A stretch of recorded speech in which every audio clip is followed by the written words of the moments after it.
Em Derry, o mal sempre esteve presente, usando várias máscaras. Só que poucas delas eram tão perturbadoras quanto o de Patrick Hockstetter. Hoje, a gente vai mergulhar fundo na história da morte dele, um evento que mudou tudo para o Clube dos Otários e mostrou de uma vez por todas o que era o verdadeiro medo que assombrava aquela cidade. Essa frase, ela é pesada, né? São as palavras do Ed Kasprick, anos depois, já adulto, lá na biblioteca de Derry. E essa simples pergunta foi o gatilho. Foi o que fez uma lembrança que a Beverly Marsh tentou enterrar com todas as forças vir à tona. Uma lembrança de sangue, de um pavor indescritível e de um mal que não tem nome. Então, vamos lá. A gente volta no tempo com a Beverly para uma tarde de verão, quente, abafada, em 1958. Um dia que tinha tudo para ser normal, sabe? Começou com patins, um estilingue novo, mas que terminou da pior forma possível, em um pesadelo que ela nunca mais conseguiu esquecer. E bem no centro desse pesadelo estava ele, Patrick Hockstetter. Sabe, dizer que ele era louco é até pouco. Pensa num garoto que era tão, mas tão perturbado, que até o Henry Bowers, o valentão da cidade, mantinha ele por perto mais por medo do que por qualquer outra coisa. Na escola, as meninas sentiam o toque dele, um calor úmido, fantasmagórico. E quando olhavam, lá estava o sorriso vazio dele. E o estojo de lápis dele? Bom, era um cemitério de moscas, que ele matava com uma régua. Pequenos troféus de uma crueldade que só crescia. E foi nesse dia que tudo aconteceu. A Beverly foi pros Borrans, que era tipo o refúgio dos otários, sabe? O lugar deles. Ela só queria testar o estilingue novo. Só que em vez de encontrar os amigos, ela deu de cara com a turma do Henry Bowers. E o que ela foi forçada a testemunhar, nossa, marcou a vida dela pra sempre. O cenário não podia ser mais apropriado. O lixão de Derry. Um lugar onde a cidade simplesmente jogava tudo que não queria mais. É nesse ambiente, nesse cinturão de lixo, que a Beverly ouve umas risadas. Ela acha que são os amigos dela, claro. Então ela vai seguindo o som e acaba se deparando com uma cena nojenta, grotesca. Escondida atrás da carcaça de um carro velho, um Studebaker, a Beverly olha e a ficha cai. Não são os amigos dela. É o Harry Bowers e a gangue dele. E sim, eles estão com as calças arriadas. Primeiro ela não entende nada, mas a confusão logo vira um misto de nojo e pavor. E o que eles estavam fazendo era um ritual dos mais bizarros. Basicamente, depois de comer um monte de feijão, eles estavam usando o isqueiro do Henry para literalmente soltar fogo. Beverly assiste, paralisada, a uma labareda azul sair do traseiro do Patrick. Uma cena nojenta, primitiva, um show de horrores.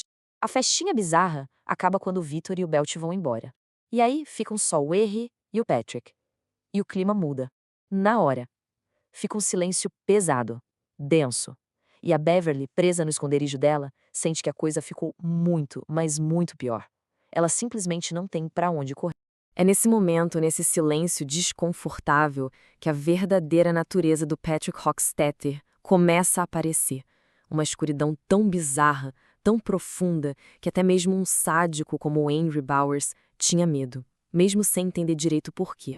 Acontece um momento muito estranho, um toque, um olhar, e a dinâmica de poder entre eles se inverte. O Henry reage com violência, claro, mas a ameaça do Patrick é o que importa. Ele tinha uma carta na manga contra o Henry, um segredo. E esse segredo era sobre uma geladeira abandonada no meio do lixão.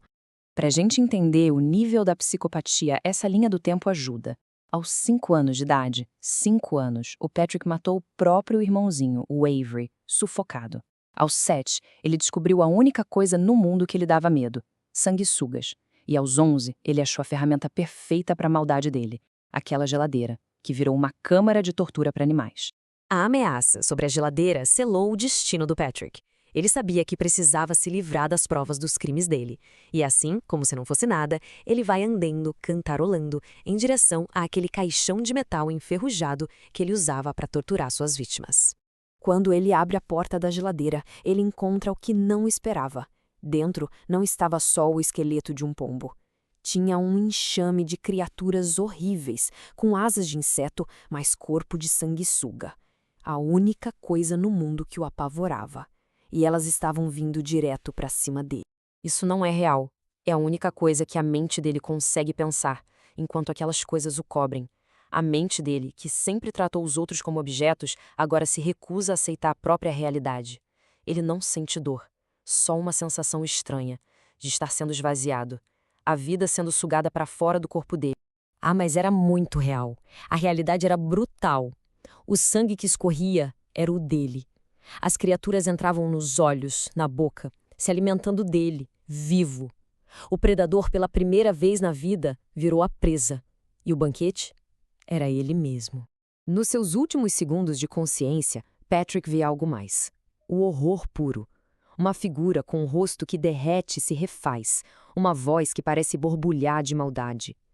Oi e tchau, essa coisa diz, antes de arrastá-lo de vez para a escuridão.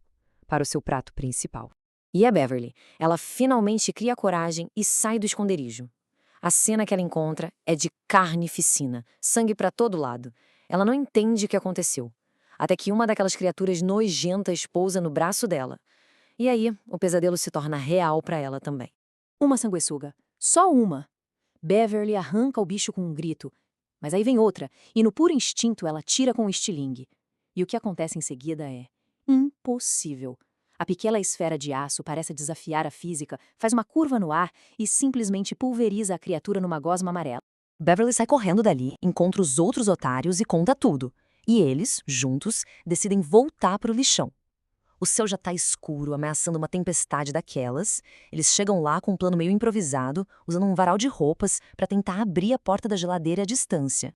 A porta se abre, e lá dentro, uma mensagem, escrita com sangue seco. Venham para casa.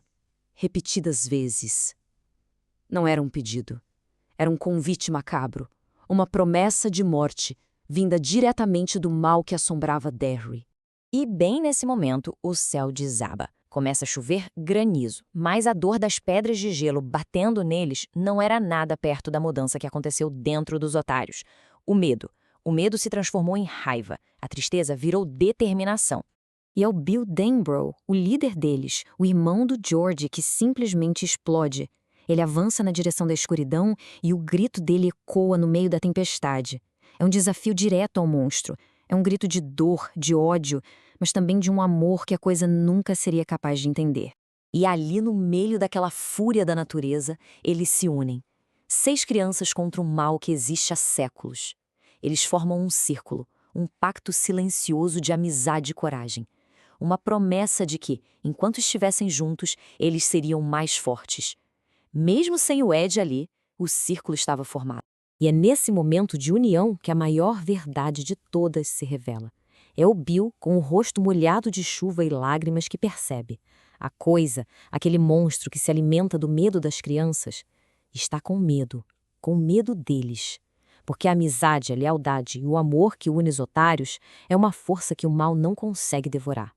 E com essa descoberta, a caçada não apenas começa, a guerra é declarada.